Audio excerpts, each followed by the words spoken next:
All right, guys, welcome back to another reaction video. PlayStation just dropped a bunch of trailers to stuff that I'm really into. So the first one we're gonna look at is the Star Wars Squadrons cinematic trailer called Hunted, which I think is supposed to be from the perspective of the Empire. It's their new video game about just starfighter and pilots, stuff like that. So let's look into that one.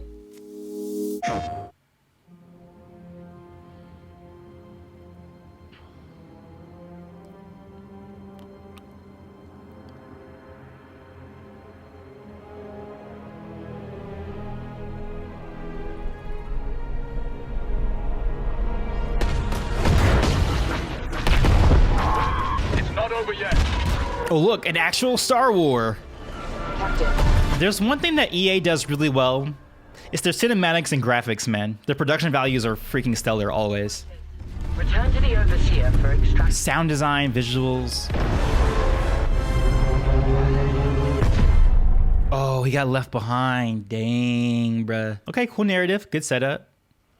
Good sound design with there being no music in that point. Uh-oh, somebody saw him.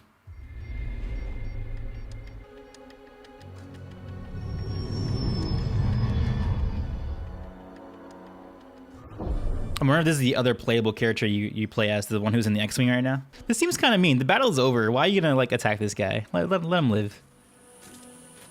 Uh-oh. They're doing a really good job with tension in this. I can't believe they're having me sympathize with somebody from the Empire right now. Oh, here we go. Okay, that was good. That was a good moment. That was a good scene. Very good little beat. I hope the game is actually good, man. I hope that the gameplay is really fun because I think Star Wars needs some wins these days, man. Some more wins. At least for me. Me personally, it needs some wins from me.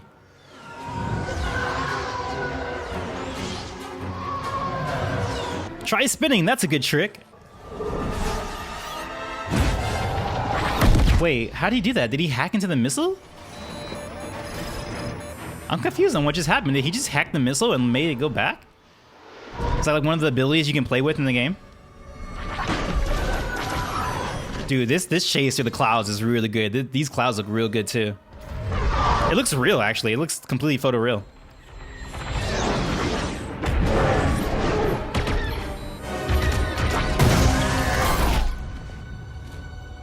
He just blasted off his RT unit. That's pretty cool. This planet looks really awesome too. Ooh, Asian Imperial guy.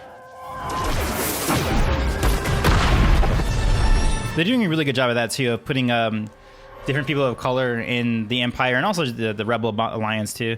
War's over. Amp. Wait, did he know his name? I don't know what he said with them. He said the war's over something. Do they know each other personally?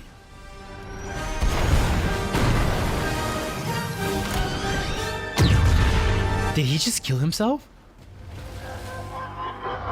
Oh, no, he didn't say. He said imp, as in like Imperial Imp. It's like a shortened version of it. Okay, got it. That guy is kind of a that rebellion guy was or New Republic guy was kind of a dick. This is freaking beautiful. There was no reason to chase the TIE fighter at that point, man. The battle was over. War's over. Amp. I wonder why he's struggling with this so much. Why is the war's over imp? Why is that making him so mad? I think I gotta get a PS5 at launch. I thought I was gonna wait a little bit, but I think I might get a PS5. Not for me. When it comes out. Oh, he's just mad that the Empire is gone. Okay, that's a big theme too, is that with a lot of these like post Return of the Jedi stories is the idea that no one can get over it, especially the Imperials, because you know, like that, even if you look at the Battlefront 2, the campaign in that one, even though it was a very bad campaign, seeing it from the other angle, although I don't see how one can be sad of the Empire going down, but if you've been indoctrinated your entire life of, you know, supporting it and loving it and really believing in what it is. Again, another recommendation I make to a lot of people is the Lost Stars novel. It's a young adult novel, but I think it's really great in showing both sides of the rebellion and the Empire. And I can't wait to see what this game delivers. I really, really do hope. And that's how I feel for anything Star Wars related these days. I just hope that it's good because I prefer loving Star Wars as opposed to just like not talking about it or not loving it. So I'm always looking, like every time something new pops off, I'm like, okay, I'm ready to give this another chance. I'm ready to love Star Wars again, because life is better when I like Star Wars versus when I'm distancing myself from it. So I'm hoping that the gameplay for this is really good. I hope the storyline is actually really impactful.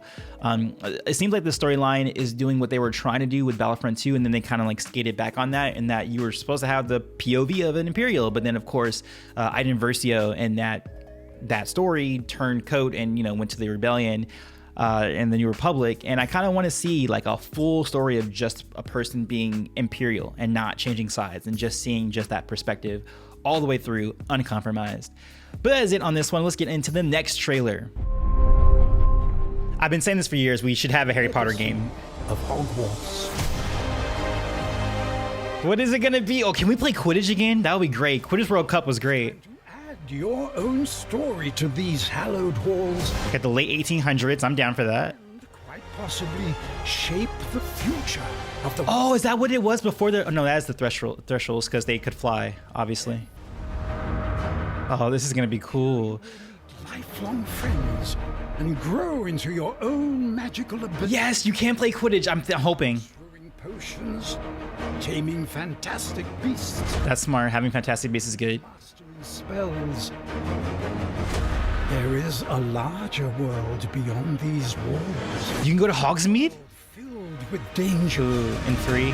I think you're able to create your own character. This talent you possess may be the key to unlocking this dormant power. The choices you make now will define the legacy of Hogwarts. Okay, I am down. I'm almost certain that this is about you creating your own character and living your life through Hogwarts. And I really, really enjoy that, because I think that is what I've always wanted. I've always wanted that from a Harry Potter game. I didn't really want to, go through an official canon story. I'm not really interested in that so much. I'm more interested in just being a character. I think it's very obvious that you will probably be able to pick your own. But I also wonder too if this is going to be online. Sorry, there's so many thoughts. Let me like funnel my thoughts into something coherent. First off, the idea of choosing your own house. I think it's very obvious that you're going to be able to choose your own house. But what I wonder, because this might be an RPG, or I'm assuming this is an RPG, that if you choose your own house, they each have their own benefit. Like, how in RPGs, if you become like a druid or an elf or a knight, there's different kinds of abilities that you have with those kind of classes. So when you're Hufflepuff, you maybe should have more herbology, points. Or when you're a Slytherin or Gryffindor, you have more dueling points. Or, with Ravenclaw, you learn spells quicker or something like that. I hope that they apply that sort of a thing. I'm almost certain that you can create your own character, because every time we see a new scene, it's a new version of a character doing an adventure. And I also like the idea of the classes, and it looks like that you can go outside of Hogwarts, so we're probably gonna be able to go to Hogsmeade and maybe some places in London possibly. Diagon Alley looks like it's gonna be a thing. I think this game looks promising, and I've been waiting for this game for years. Now, we should maybe touch on this a little bit, but there's also the idea of what's going on with J.K. Rowling right now, whether or not you agree with her sentiments or not. Should we play this game socially, because of things that she's been saying? And of course, it's very funny too, because like a few months ago, this exact company, the company that was making this game, said, "Hey, we're not associated with Rowling at all. This is a separate thing." I would like to have an open discussion about this in the comments, like how you guys feel about this. If you are a Harry Potter fan and you've been, kind of following what's going on with Rowling, how do you feel about playing a game like this? Because for me, this is absolutely the game that I've wanted for the past 20 years. And I can't deny that I really want to play this, and it looks great. The landscape looks perfect. You can actually go through Hogwarts. My favorite Harry Potter game in terms of just like walking through Hogwarts was Order of the Phoenix. This looks like it's definitely in line with that, where it's open world. You can go wherever you are. And also, Harry Potter is just so good already. I think it's built for a video game setting with the leveling up system. You can be through year 1, year 2, year 3. Those are your levels. You can go to classes and learn new abilities. Like it just works so perfectly for a game world. And I hope that this is a fun game, and I hope that it expands really well into more offshoots of these games. And I wonder also if there's going to be a multiplayer element to this. Is it going to be that we all play as our own individual characters and people come in, or is this all completely a single player game? Is this an MMO? Obviously, I think it's not an MMO, or else the graphics will look differently. But it would be cool if you had elements of some multiplayer, like Quidditch. You can challenge your friends to Quidditch, or maybe there's like a dueling club and you can challenge your friends to that, or who can make mini games of like potion making, like who can make better potions faster. So yeah, this is definitely something I'm looking forward to. I'm happy that this game exists. There is that little nugget in the back of my head about like, should I be playing this with everything that J.K. Rowling is saying? But then there's also the idea of that this specific game company says that they are disassociating themselves with her and her viewpoints. So I don't know, it's kind of hard. But let's move on to the next trailer. The next trailer we have is Final Fantasy 16. Now, before I start this trailer, I have to say that I became a fan of Final Fantasy later in this franchise. I'm like the post Final Fantasy 10 kind of person. I've gone back and played some of the other ones, but it's been 10. 12 is my absolute favorite. I actually enjoyed 15, though I thought that it came with a lot of issues. But I'm actually a big Final Fantasy fan, and I'm actually interested to see where they're going to be taking the gameplay of the next game. Not so much the story. The stories I think they always have are pretty much on point, but it's the gameplay that's been the most evolved. Like every single game almost since Final Fantasy 10 has been different. It's been like a different iteration on what a modern Japanese RPG is going to be. So I'm interested to see like what they're going to be doing with it. So let's go ahead and watch. I wonder if this will align with the tech trailer we saw from a few years ago. Is it going to be modern? Is it going to be old-timey? It looks like it's old-timey. You all know the target. Shiva's dominant. We follow them. Okay, this is going back to like classic Final Fantasy, it looks like. Sergeant, let's summon their icon. Icon? Ooh, is that Titan? Shiva.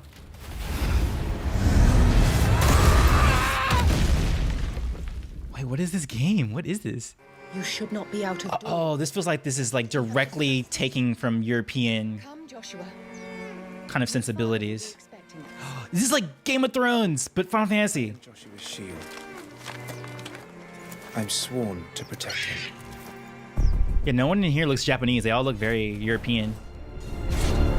Okay, so it's gonna be action RPG. What do you mean you refuse? Oh, there's only one player? There's not a party system? It looks like it's single play. Is it just one person? These are cool though. They're like putting elements from Final Fantasy 15 with the teleportation, and also there's some like Final Fantasy 12 vibes I got in from here. And it lists multiple people, but it looks like you only play as one person? Is this turning into Devil May Cry? Oh my god, it's gonna get brutal. Oh, this is gonna be some adult Final Fantasy. Phoenix. Stop this! This is some dark fantasy.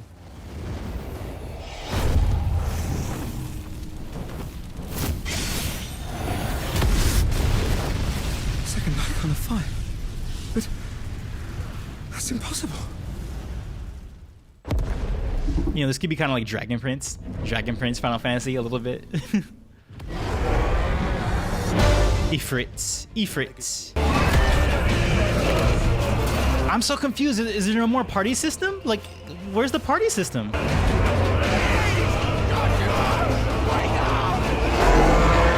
Dude, there's so much blood in this trailer. There is so much blood. I've never seen so much blood in Final Fantasy before. I'll kill you. If it's the last thing I do.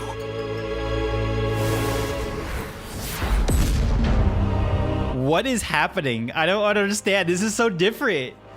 Like story-wise, this feels so different from Final Fantasy. I feel personally, and this is coming from like a very limited perspective on Final Fantasy lore and everything like that.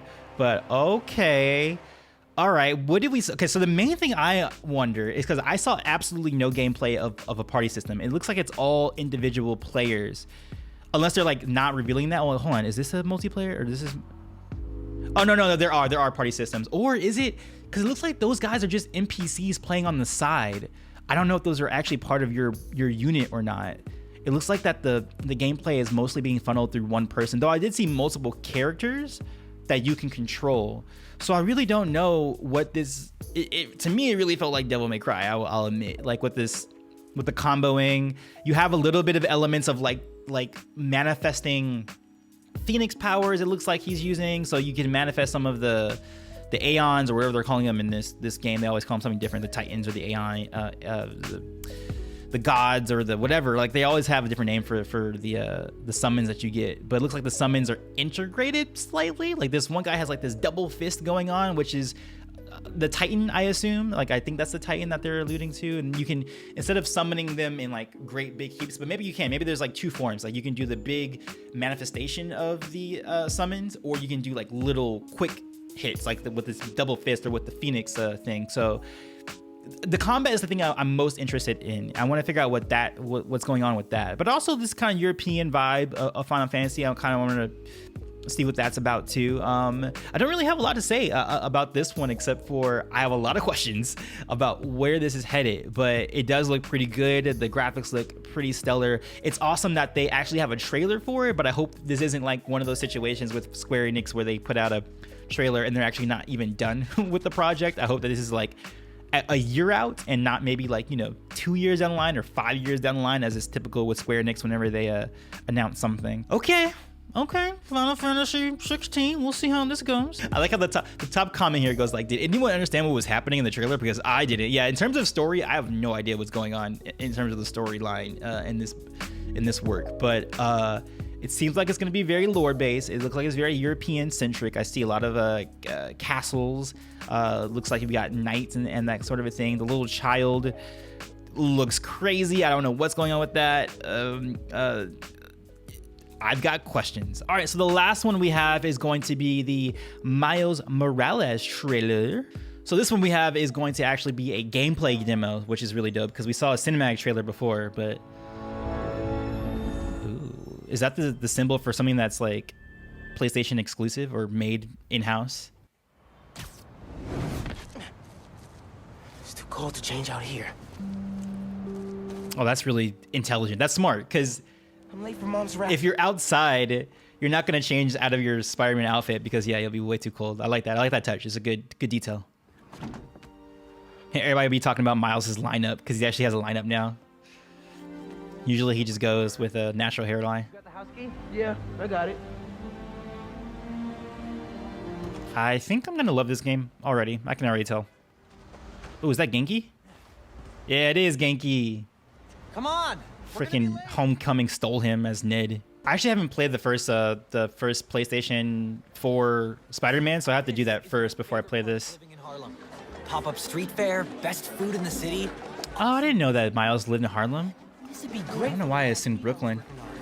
That makes sense. Harlem makes sense since he's Puerto Rican, half black. Oh, this is dope. They're really kind of getting the vibe of Harlem, of New York in general. It's still hard to think of Mom as a politician. She's been a teacher my whole life. Similar skill sets, right? Corralling people, educating them, making sure they don't throw things at each other. Yeah, that's pretty much politics. Hi, I'm Brian. Oh, it's like a walkthrough. Our story picks up 1 year after the events of the first game, and we find Miles' new... Yeah, I gotta play the first game because I don't know anything what's going on. While Miles' mom, Rio Morales, leads an election rally. A war between the I don't know if I like how light they have her looking. Miles' mom. She's usually a little bit more darker tan, not like a light tan. In this gameplay sequence, captured on PlayStation 5 hardware, the underground attacks Roxxon, sending the rally into chaos in a fight that... Oh, you know what his mom reminds me of? Oh, what is homegirl's name? The one who's in a New York Congresswoman. Oh my God, I'm forgetting her name. But that'd be cool if they have allusions to that. Whoa! Let's not shoot each other, all right? The graphics are pretty sick. These are clean. These graphics are real clean. Get rid of him. Then grab as much as you can carry. Oh yeah, his shock abilities. I forgot about that for Miles.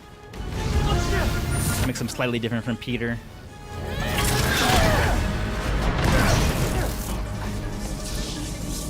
Oh, is this the part from the first trailer when he was trying to like hold it down and he was like his suit was breaking?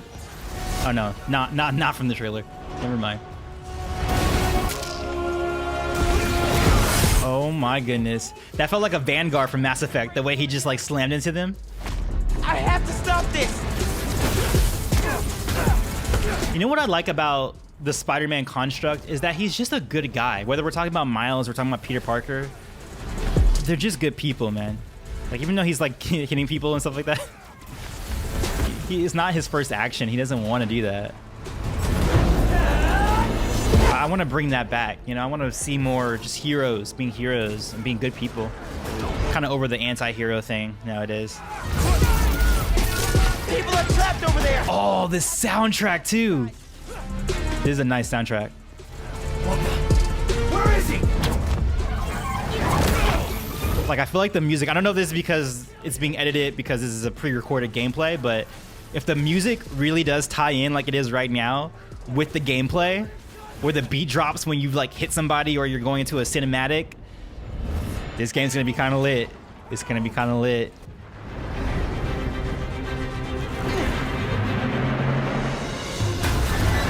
The bus! Saving people. That's what we need all the time. Saving people. This is the best. It's not just about fighting criminals. It's about saving people. Bro, get out of the bus. Ooh, you got lucky, bro. I can't remember how many times does the bridges of New York collapse in a Spider-Man game or Spider-Man story in general. What bridge is this? How I don't know. It's not the Brooklyn Bridge, I don't think. Like, we've seen this so many times of like Spider-Man having to use his webs to keep something together like this. It's becoming kind of a trope.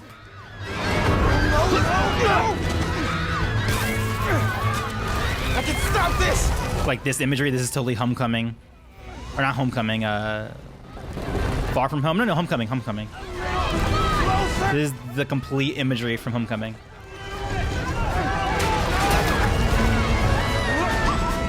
But this is great. I like this scenario. This is a very good scenario. I hope that this happens a lot throughout the story or the gameplay itself, is that you're saving people and not just beating guys up.